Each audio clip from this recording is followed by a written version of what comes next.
ప్రతిదీ కూడా 10,000 నుంచి 90,000 మధ్యలో 92,000 మధ్యలో వచ్చినట్టు మెజారిటీ అంటే ప్రజలు అంత విశ్వసించి ఆ పొత్తును కూడా నమ్మి ఓట్లేసినప్పుడు ఇప్పుడు కూడా మేము సింగిల్ వెళ్తాం ఎప్పుడు కానీ సింగిల్ గా ఉంటామని చెప్పి జబ్బలు జరుచుకోవడం మీద నాకు అర్థం కాలేదు సార్. అంటే భావజాల మనుషులది జగన్మోహన్ రెడ్డి ఎట్లా మార్చేశాడో చూడండి.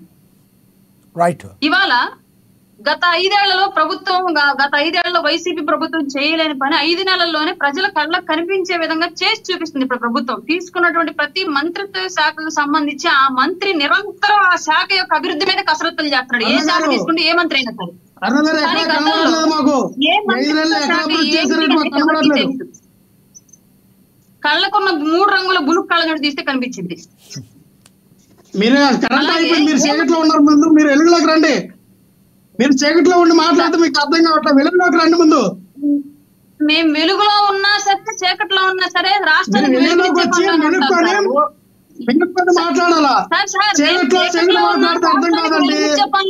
ఎవరుండలో దీపాలు ఆర్పే పనిలో ఉండడం. మనం ఎలాగైతే అనంతబాబు దీపాలు అర్పించాము, ఎలాగైతే అమర్నాథ్ గౌడ్ దీపాలు అర్పించాము, ఎలా అయితే సుధాకర్ చీకటిలో ఉన్నా సరే దీపాలు వెలిగించే పనిలోనే ఉంటాం. రాష్ట్రంలో ఎన్డీఏ కూటమిలో ఉన్నటువంటి నాయకులందరినీ మీ వైసీపీ లాగా ఎవరి పంపలో దీపాలు ఆర్పే పని మేము పెట్టుకోము. వివేకానంద రెడ్డి ఇంట్లో దీపం ఆరిపోయింది ఎప్పుడు వెలిగిస్తారో చెప్పండి. అలాగే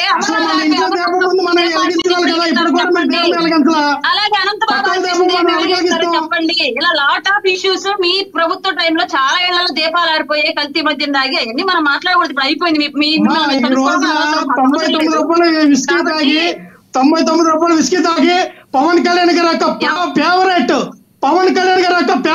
షార్ట్ SYSHOT షార్ట్ తాగి ఈ రోజుకే దాదాపుగా 150 మందికి పైగానే హాస్పిటల్లోనే సాగుబాటులో ఉన్నారు. రిపోర్ట్ ఉంది, తీసుకోండి.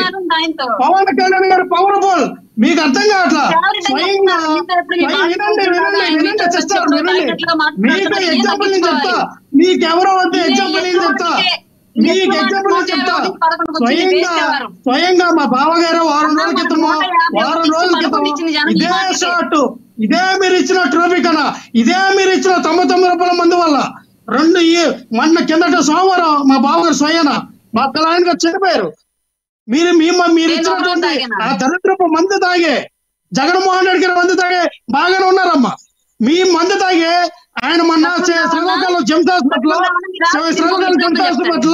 వారం రోజులు అవుతుంది ఆయన చనిపోయి. ఇదే మీ మందు తీరు. మీరు ఆపితే నేను చెప్తాను ఒక మాట. ఎవరు ఒంట్లో ఎవరైనా, ఎవరు ఒంట్లో ఇంకే పార్టీలైనా, మూత్రపిండాలైనా ఏవైనా సరే ఒక రోజు తాగంగానే విషం తాగితే తప్ప మిగతా ఏం తాగినా సరే ఒక రోజులో చనిపోవాలన్న సంవత్సరాల తర్వాత గతంలో మన 5 ఏళ్ల పాటు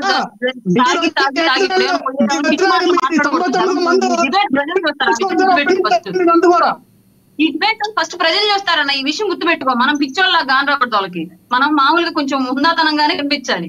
మనం మాట్లాడే మాటలు మన హుందాతనం, మనం కొంచెం నాలెడ్జ్ ఉందని అనిపించాలి కనీసం. అప్పటికప్పుడు విషం తాగాడా ఆయన ఇవినే చెప్తున్నారు తాగారు ఆల్కహాల్కి సంబంధించిందని చెప్పేసి. ఒక రోజు తెట్టు తెచ్చిపోతారు ఎవరైనా సరే. ఒక నిజంగానే అందులో కలిపి ఉన్నా గానీ 5 ఏళ్ల పాటు మన అన్న సప్లై దీన్ని ఖచ్చితంగా పెద్ద విషయంలో తీసుకెళ్తా ఉన్నాము. మీరు అభిమానంతో మాట్లాడచ్చు కాక, మీ పార్టీ మీద సపోర్ట్ చేయొచ్చు కాక, సపోర్ట్ చేయొచ్చు కదా. కానీ 99 రూపాయల మంది అయితే జనాలు చచ్చిపోతూ ఉన్నారు. 99 రూపాయల మంది అయితే జనాలు కిడ్నీలు, లివర్లు, మైండ్ మొత్తం స్ట్రోక్ మొత్తం వచ్చి చచ్చిపోతూ ఉన్నారు. ఎవరు 99 రూపాయల మంది తగ్గితే వాళ్ళ హాస్పిటల్ అదే మందు 350 అమ్మినప్పుడు నోరు పడిపోయిందా? గత 5 ఏళ్ల పాటు అదే మందు 90 రూపాయల మందు 350 అమ్మినట్టున్నారు మీరు. అరుణ్ గారు కంక్లూడ్ చేయండి టాపిక్ మీద. అరుణ్ గారు టాపిక్ మీద కంక్లూడ్ చేయండి ప్లీజ్ కంక్లూడ్ చేయండి అరుణ్ గారు. సార్, ఇవాళ పవన్ కళ్యాణ్ గారు తీసుకున్న ఏ నిర్ణయం అయినా సరే 100% ఆయన వ్యక్తిగత స్వార్థానికో, ఆయన పదవులకో, ఆయన యొక్క గౌరవ మర్యాదల కోసం తీసుకోరు. ఆయన క్లియర్ గా ఒకే ఒక నిర్ణయం తీసుకుంటారు. ఏది తీసుకున్నా సరే ప్రజలు బాగుండాలి, రాజకీయాలని ప్రజల కోసం చెయ్యాలి, ప్రజల కోసమే పార్టీ పెట్టాం కాబట్టి అదే స్టాండ్ మీద నిలబడాలి, దానికోసం మనం ఎంత తగ్గాలో అంత తగ్గాలి అని చెప్పేసి నమ్మిన వ్యక్తి పవన్ కళ్యాణ్ గారు. అందులో భాగంగానే ఇవాళ తీసుకున్నటువంటి ఆ నిర్ణయం రాష్ట్ర ప్రజల కోసమే. పెట్టుబడులు రావాలన్నా, ప్రపంచ బ్యాంకుల నుంచి అప్పులు రావాలన్నా, కేంద్రం నుంచి ఎక్స్ట్రా నిధులు రావాలన్నా, మిగులు నిధులు రావాలన్నా, ఇలా ఎన్నో అంశాలతో ముడిపడ్డటువంటి విషయం అనేది అధికార మార్పిడి. మరి నెక్స్ట్ 5 సంవత్సరాలు కూడా అధికారం మార్పు జరగదు అని చెప్పేసి ఇన్వెస్టర్స్ కి ఎవరన్నా అప్పులు ఆహ్వానించే వాళ్ళకి వీళ్ళందరికీ కూడా ఒక భరోసా పవన్ కళ్యాణ్ గారు నేరుగా ఇచ్చారు. అందులో భాగంగానే కార్యకర్తలకు కూడా గ్రౌండ్ లో రియాలిటీ రాబోయే రోజులు ఇలా ఉండిద్ది కాబట్టి దీనికి ప్రకారం ముందుకు వెళ్ళాలని చెప్పేసి ఆయన ఒక సూచన కూడా ఇచ్చారు. దీన్ని అర్థం చేసుకుని ముందుకెళ్లాల్సిన బాధ్యత ఎన్డీఏ కూటమిలో ఉన్నటువంటి 3 పార్టీల యొక్క నేతల్లోనూ, క్యాడర్ లోను, కార్యకర్తల్లోనూ ఉంది. రైట్ అక్షర్ సత్యం గారు కంక్లూడ్ చేయండి సార్. ఇప్పుడు అందరికీ సమానమైన టైం ఇవ్వాలి. ఒకరు మాట్లాడేటప్పుడు ఇంకొకరు మాట్లాడకూడదు. ప్లీజ్ కంక్లూడ్ చేయండి. సమయం మీకు మధ్య ఇంటర్వ్యూ పెట్టుకోండి, తప్పులే. సరే, విషయానికి వద్దాం. ఇప్పుడు లక్ష్మణరావు గారు అంటున్నారు, ఏమంటున్నారంటే చంద్రబాబు నాయుడు గారి పెట్టించిన పార్టీ జనసేన అంటున్నారు కదా. నేను అడిగిన దానికి లక్ష్మణరావు గారు ఇప్పుడు సమాధానం చెప్పక్కర్లేదు, ఆర్గ్యుమెంట్ చేయలేదు. జగన్మోహన్ రెడ్డి గారు ఇప్పుడు మీరు ఎప్పుడు అపాయింట్మెంట్ తీసుకుంటారో అప్పుడు వెళ్ళి అడిగి వచ్చి నాకు చెప్పండి సమాధానం. ఇంకో డిబేట్లు అన్నట్టు 1994 ఎలక్షన్ లో రాజశేఖర రెడ్డి గారు ఎన్టీ రామారావు గారితో టైఅప్ పెట్టుకుని కాంగ్రెస్ క్యాండిడేట్ ఓడించి ఎన్టీ రామారావు గారి క్యాండిడేట్ గెలిపించారని మాజీ ముఖ్యమంత్రి ఎన్టీ రామారావు గారు, పొలిటికల్ సెక్రటరీ గన్ని వెంకటేశ్వర గారు ఒక గంటగా వీడియో చేశారు. అది చూసి సమాధానం చెప్పండి రాజశేఖర రెడ్డి గారికి తెలియజేశారు కూడా సంబంధం ఏంటన్నారు. తర్వాత చంద్రబాబు నాయుడు గారు సీఎం అయిన తర్వాత రాజశేఖర రెడ్డి గారు చంద్రబాబు నాయుడు అవినీతి చేశారని కేసు వేసి తర్వాత కేసు విత్డ్రా చేసుకున్నారు. ఎంత తీసుకుని కేసు విత్డ్రా చేసుకున్నారో లేదా తీసుకోకుండా విత్డ్రా చేసుకున్నారో, విత్డ్రా చేసుకోవడానికి కారణం ఏంటి? చంద్రబాబు నాయుడు గారు దినాన్ని రాజశేఖర రెడ్డి అవునా కాదా? అలాగే చంద్రబాబు నాయుడు మీద రాజశేఖర రెడ్డి మీద చంద్రబాబు నాయుడు, జగన్మోహన్ రెడ్డి, చంద్రబాబు నాయుడు అవినీతి చక్రవర్తులు పుస్తకాలు వేసుకున్నారు. ఎవరైనా యాక్షన్ తీసుకున్నారా? ఇవన్నీ చంద్రబాబు నాయుడికి జగన్మోహన్ రెడ్డి బినామీ అవుతాడా, లేదా జగన్మోహన్ రెడ్డి చంద్రబాబు బినామీ అవుతాడా, లేదా పవన్ కళ్యాణ్ అవుతాడా? మీరు ఇవాళ చెప్పక్కర్లా, నెక్స్ట్ డిబేట్ లో చెప్పలేదు. పబ్లిక్ డిబేట్ పెట్టండి, పబ్లిక్ వస్తాను, ఇప్పుడన్నా వస్తాను, డిబేట్ చేసి ఒక్క నిమిషం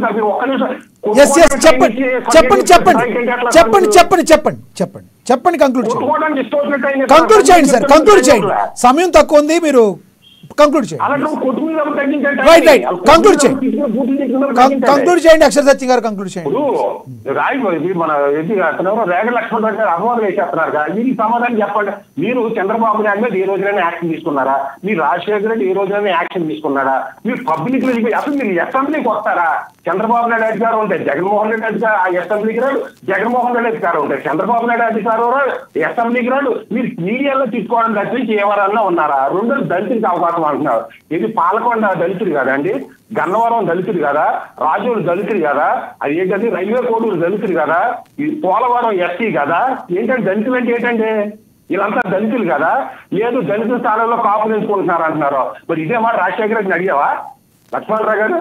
ఉత్తరాంధ్రలో ఇదేంటి మన విజయసాయి రెడ్డి పని ఏంటి? మా ప్లేస్ లో మీ రెడ్డిల పని ఏంటి? అసలు ఇన్ఛార్జీలు అంతా మా రెడ్డిలో ఉంటున్నారు. అసలు రాష్ట్రంలో రెడ్డిలు తప్ప ఎవరు లేరని ఏ రోజున జగన్మోహన్ రెడ్డి గారిని అడిగారా? అంటే జగన్మోహన్ రెడ్డి అయితే స్తంభం ఉంటుందే, పవన్ కళ్యాణ్ గారు స్తంభం కాలేదా? ఏం మాట్లాడుతున్నారు? ధైర్యం ఉంటే ఇద్దరు విమర్శించారు. నాకు ఆ ధైర్యం ఉంది, పవన్ కళ్యాణ్ గారిని విమర్శించాను, నేను మీకు పంపించకుండా రాసిన ఆటలు. అంతేగాని వన్ సైడ్ మాట్లాడకండి. లక్ష్మణ్ నోరు ఉంది కదా, పురుగు ఓపెన్ పడిపోతే నోరు మాకు ఉంది. పద్ధతి కాదు, విమర్శించదలుచుకుంటే కరెక్ట్ విమర్శించండి. లేదు మీ పార్టీ స్టాండ్లు ఉంటే పార్టీ లైన్ కట్టుబడి ఉండండి. నోటుకు వచ్చినట్టు అపవాదం వేసేయకండి, కులాలు లాక్కండి. ఏంటంటే పార్టీ అంటే రైట్ అక్షర్ సత్యం గారు ప్లీజ్, సమయం తక్కువ ఉంది, కంక్లూడ్ చేయండి. జగన్మోహన్ రెడ్డి గారు డిబేట్ రండి, కంక్లూడ్ చేయండి. అక్షర్ సత్యం గారు కంక్లూడ్ చేయండి. 30 seconds ప్లీజ్. మీరు వైసీపీ నుంచి మీరు ఎంతమంది వస్తున్నారండి? పద్ధతిగా మాట్లాడండి గురువు గారు, లక్ష్మణరావు గారు. రైట్ అక్షర్ సత్యం. పవన్ కళ్యాణ్ కాకపోతే జగన్మోహన్ రెడ్డి కదా, రాజశేఖర రెడ్డి కదా, నువ్వు దళితులు కదా, నేను కాపుని కదా, ఏంటి సార్ మాట్లాడతారు? పవన్ కళ్యాణ్ కులాలతో సంబంధం పార్టీతో సంబంధం అయితే ఇలా ఉండడు. పవన్ కళ్యాణ్ పార్టీ డెవలప్ చేయలేదు కాబట్టి జగన్మోహన్ రెడ్డి సీఎం అయ్యాడు. పవన్ కళ్యాణ్ పార్టీ డెవలప్ చేయలేదు కాబట్టి చంద్రబాబు నాయుడు సీఎం అయ్యాడు. ఎందుకు డెవలప్ చేయలేదు? శక్తి లేదు, శక్తి వచ్చే వరకు తప్ప నీ కులాకులు దాన్ని అర్థం చేసుకోవాలి. ఈ అనగారిన వర్గాల్లోని ప్రాబ్లం అది అర్థం చేసుకోకుండా నేను జగన్మోహన్ రెడ్డి వెనకాల ఉన్నాను,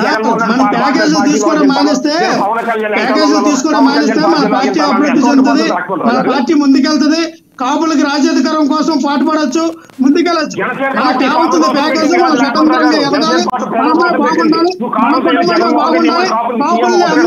కాపుల్ని తాకట్టు పెట్టి జనసేన పార్టీ నాయకుల్ని కార్యకర్తలు తాకట్టు పెట్టి మనం ఆస్తులు పెంచుకోవాలి.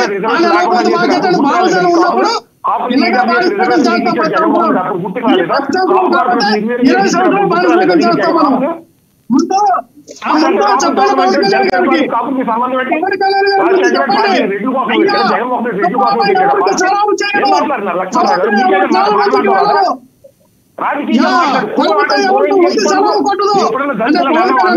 ఈ పాలసీ పథకాలు ఎందుకయ్యా అనేది పవన్ కళ్యాణ్ గారు చెప్పండి అయ్యా. ఎక్కడికి వెళ్ళిపోయి పవన్ కళ్యాణ్ గారు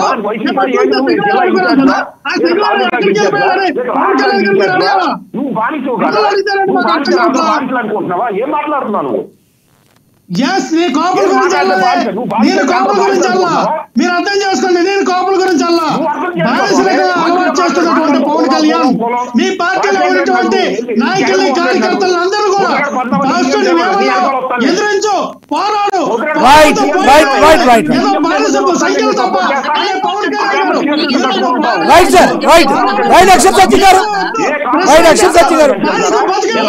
బాలకోట గారు కంక్లూడ్ చేయండి. బాలకోట గారు కంక్లూడ్ చేయండి సార్. ఏం మాట్లాడుతున్నారు మీకన్నా క్లారిటీ ఉందా? ఏం మాట్లాడుతున్నారు మీరంతా తెలిసి మాట్లాడుతున్నారు. తప్ప పవన్ కళ్యాణ్ అక్కడ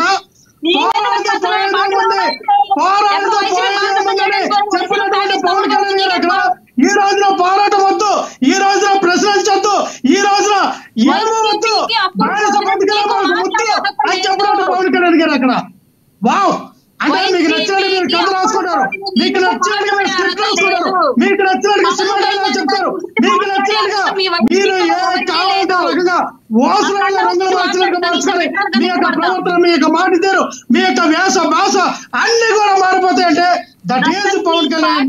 ఏ ఒక్కరికి పవన్ కళ్యాణ్ గారిని తప్పు పట్టేటువంటి అర్హత కింద కార్యకర్త నుంచి పైన అధ్యక్షుడికి ఎవరికి లేదు. ఫస్ట్ ఆ విషయం తెలుసుకోండి. ఏం మాట్లాడినా యుగ పురుషుడు మన పైన దిగొచ్చాడు పవన్ కళ్యాణ్.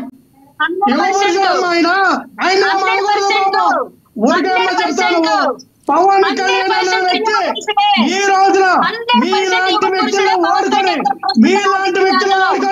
బానిసలకు చేయమన్నారు టీడీపీకి, మీలాంటి వ్యక్తులను వాడుకొని టీడీపీకి బానిసలకు చేయమని నేర్పుతూ ఉన్నాడు. ఏం మాట్లాడతారు మీరు నాకు అర్థం కాదు.